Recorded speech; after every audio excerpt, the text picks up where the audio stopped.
In this video, I'll show you how you can fix G-Sync, stuttering, or lagging. Now the first step is, if you have GeForce Experience or the new one called NVIDIA, you want to make sure you go to settings and disable the overlay. Now if you have anything else running with an overlay, let's say Discord or anything else, you want to make sure that you turn off the overlay. Now second thing you can try is right click on your desktop and open up the NVIDIA control panel, which looks like this.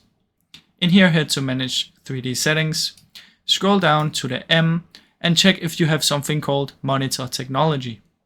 If you have that one and it's set to the G-Sync one, just choose the other one, which is called fixed refresh or something.